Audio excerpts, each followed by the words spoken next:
Welcome everyone. আমি কিন্তু আবার চলে এসেছি আইপিএল এর 3 নম্বর ম্যাচের রিভিউ নিয়ে।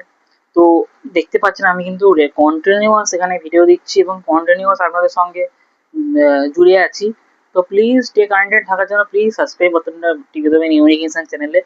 আর এই চ্যানেলে কিন্তু অডিও পডকাস্টও হয়, সব কিছু এখানে চলে। তো আমি এখন ডেইলি আইপিএল সিজন চলছে, আইপিএল নিয়ে আমি সব কথা সব ম্যাচ আপ বলছি।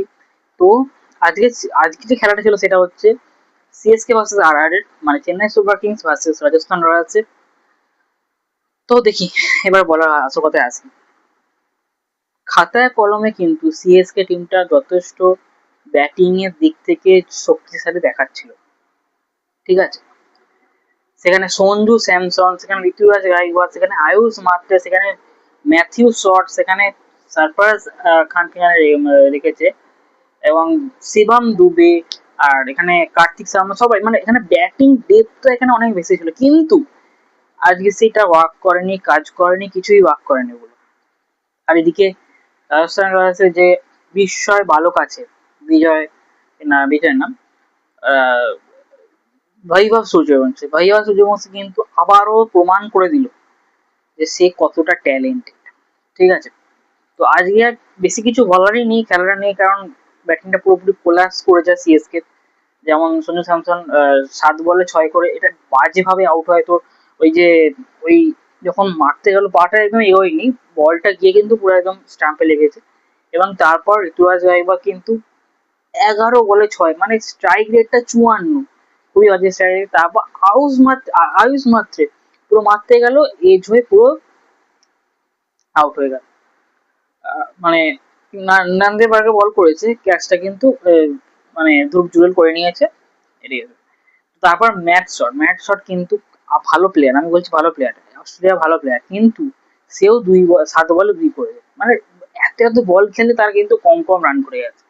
তারপর কিন্তু চলে আসছে ইম্প্যাক্ট প্লেয়ারকে নেওয়া হয়েছিল সারফরাজ খান। হ্যাঁ, তিনি খুব ভালো প্লেয়ার, আমি শুনেছি খুব ভালো প্লেয়ার, তাই জন্য সে টিকে হচ্ছে 12 বলে 17 করে। কিন্তু 141 স্ট্রাইক রেটে আইপিএল এ খেলা সত্যি কথা বলতে গেলে খুব পাওয়ারফুল, মানে বলা যায় না। আর 15 বলে 18 করেছে কার্তিক শর্মা, নতুন প্লেয়ার, 119 আমি কিন্তু ওয়েল প্লেড বলবো এনাকে। এবং তারপর শিবম দুবের কাছ থেকে কিন্তু আশা করা যায়নি, কিন্তু শিবম দুবে হ্যাঁ আরো ভালো খেলবে জানি। 4 বলে 6 করে তিনি কিন্তু তারপর জেমি ওভারটন কিন্তু ইম্পর্টেন্ট একটা ইনিংস খেলেছে, 36 বলে 43, এটা কিন্তু ভাবা যায়নি তিনি খেলেছেন এটা।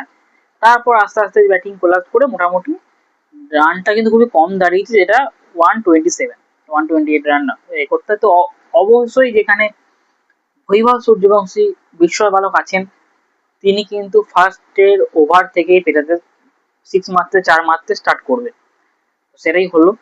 17 বলে 52 করে তিনি কিন্তু আউট হয়েছেন। ওই আউটটাও যদি হতো না, যদি আরেকটু যদি বলটা যদি এপাশে ওপাশে হতো, তাহলে কিন্তু ক্যাচটা হতো না। আর ক্যাচটা না হলে কিন্তু বৈভব সূর্যবংশী আজ, কে না বলতো বৈভব সূর্যবংশী আজকে হয়তো ম্যাচ জিতে দিত কোনো না কোনো ভাবে।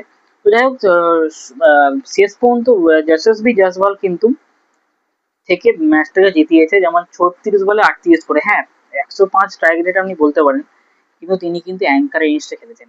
তারপর ধ্রুব জুয়েল এসছে 9 বলে 18 করে গেছেন, এবং রিয়ান পরাগ শেষ পর্যন্ত এসে 11 বলে 14 করে একটা ফিনিশ নক করে তিনি কিন্তু আজকে ফিনিশারের রোল দেখিয়ে তিনি কিন্তু চলে গেছেন। হ্যাঁ, 128 করে আজকে 2 উইকেটে রাজস্থান রয়্যালস জিতে গেছে। তো আজকের রিভিউটা এই ছিল।